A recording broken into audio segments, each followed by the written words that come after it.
Hello everyone, it's Jamal Thomas. Welcome to the Progressive Soapbox. So let's talk about saving face. I'm going to do a series of these videos because I want to kind of make a point, but I don't necessarily want to put it all in one video because I think it may be too long. So I want to start here. Saving face. In a political context, it is magnificently important to save face. Oftentimes, your internal politics is going to some degree push your international politics, meaning they're not completely separate and distinct from one another. The United States, going back to World War I, did not necessarily want to get into the war. Even as up to World War II, did not want to get into the war. It was only after we were attacked that the United States pulled itself into the war. Now, whether FDR wanted to get into the war is a separate conversation with whether or not he was going to take us into the war, absent any action from Japan.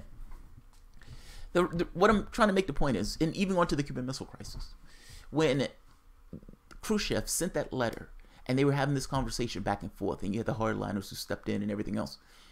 Saving face was magnificently important. At the point at which Khrushchev and Kennedy were at, meaning at the point at which they were from the standpoint of their political stake in the road, where they put their stake in the ground, and the world understood where they put their stake in the ground. You can be strong and wrong. You can't be weak and right. Meaning, how do you back away from the edge at that point? You can be strong and wrong. You can't be weak and right. The hardliners at a certain point were going to take over. The hardliners were okay with this idea of a nuclear war and blowing it all to hell. What does it look like in today's time? Not necessarily on the grand and epic scale of a nuclear war. And maybe it is on the grand and epic scale of a nuclear war. And maybe the Cuban Missile Crisis was a good example. We've killed Russians. Now, Russia has said in the past, if you attack somewhere that has our installations, we will respond and we will destroy those things. Now, anybody with a brain and the capacity to comprehend understands that that's probably going to end up being a war.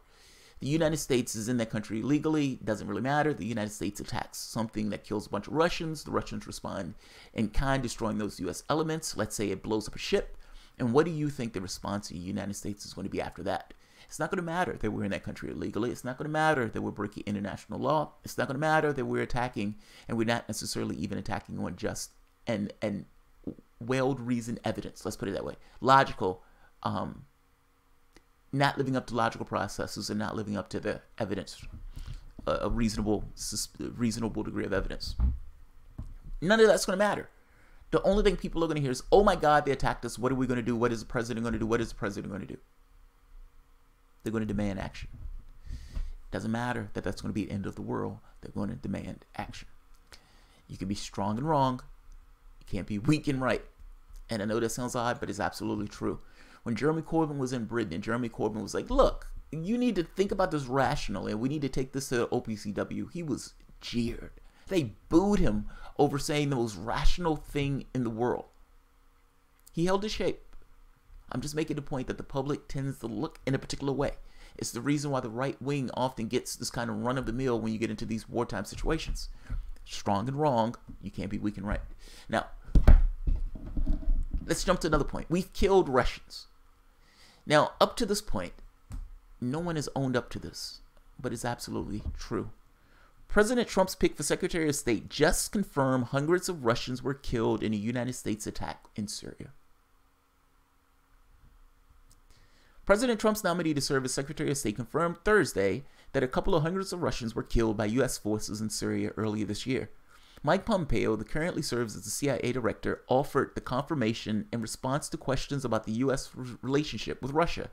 The February attack by the U.S. Special Forces, acknowledged at the time by the Russians and the Syrian officials, but until now unconfirmed by the United States, targeted pro-Syrian forces who were working alongside Russian mercenaries. I love that, Russian mercenaries. I love that. In Syria, now a handful of weeks ago, the Russians met their match, Pompeo told the Senate Foreign Relations Committee. A couple of hundreds were killed.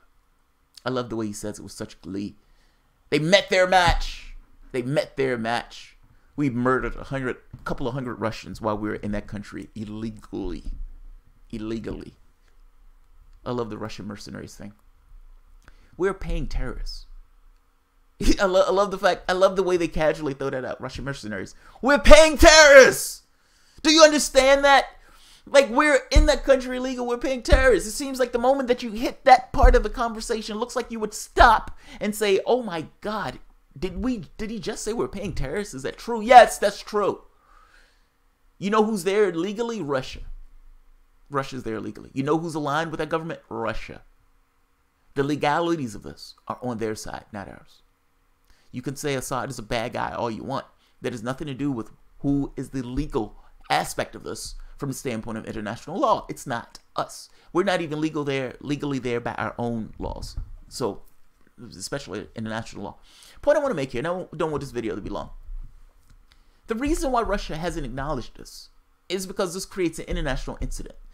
It's difficult to save face at the point where somebody comes out and says one of your adversaries has murdered several of your people, not to mention hundreds of your people, and he's gleefully saying this. They didn't mention this because this creates an international incident if this is acknowledged. What does the Russian population say if you find out that they killed a couple of hundred Russians? What would the American population say if you find out that a bunch of Russians killed a couple of hundred Americans? This creates problems. It is a clown show that Pompeo even admitted this.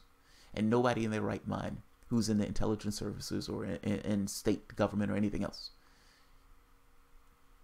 if they had their wits about them, would not have admitted this. They would not have admitted this. You've put Russia in somewhat of a disposition. Meaning, if they come out and if they own up to this, I mean, the Russian media might not even catch this. But I'm just saying, if the Russian media plays this and says, Mike Pompeo has killed 100 Russians, what is Vladimir Putin going to do? What position is Vladimir Putin put in that situation? And how does Vladimir Putin save face in that situation? For that matter, how would an American president save face in that situation if you find out that Russians have killed a few hundred Americans? I'm trying to get you to look at this not purely from the perspective of where you are, but from the perspective of if you were stationed on the moon and you were looking at these people as being, well, if this guy does it, shouldn't the other person be able to do it too? And if this guy has to respond in a particular way, how is the other person going to respond in kind? And I'm making a point, it's not really going to matter on what's legal. It's not going to matter on who's right or who's wrong. It's going to take over this kind of thing of its own when one of the parties can't save face and is forced to respond with some kind of action. This was a clown show that Pompeo admitted this. It is more tragic that it happened. And they are leading us to the brink of war. I understand that some of Donald Trump's people want to think that Donald Trump is fighting the globalists. Nonsense. You have nothing to back you up saying he's fighting the globalists. If anything, he's been putting all of these people, these hawks, in his administration. So, we'll see what takes place. The United States has killed hundreds of Russians, at least going by Pompeo on estimate. That is terrifying. And that by itself could have led to the brink of something that was very nasty. So, I'm trying to get you to look at this from the perspective of not just America. It comes on the media, CNN. Vladimir Putin admits that Russia has killed 100 Americans in Syria. It's not going to matter whether they're illegally. It's not going to matter whether we're attacking Syrian government forces illegally by our own laws or international law. It's not going to matter that Russia was responding to somebody who was attacking them. None of that stuff is going to matter. You're going to have processes that's going to kick in that's going to be somewhat automatic, that's going to go beyond President Donald Trump, meaning the political pressure that's going to be put on Trump to act in that case is going to be terrifying. That is a terrifying world. Just be aware. So I'll leave it at this. This is always something that you can put a pin in and revert back to when somebody says, you know, when you're having this conversation about whether or not we've killed Russians. According to Pompeo, the answer is yes. So, but again, up to that point, it was unacknowledged, so it wasn't necessarily a political issue. It is a political issue now, and it would be a political issue if that started getting raised as being a much louder voice and saying that, oh my God, we've killed Russians. So, all right, guys, if you enjoy the content, please feel free to share, like, subscribe, and of course, you can always support through Patreon. Thanks, everyone.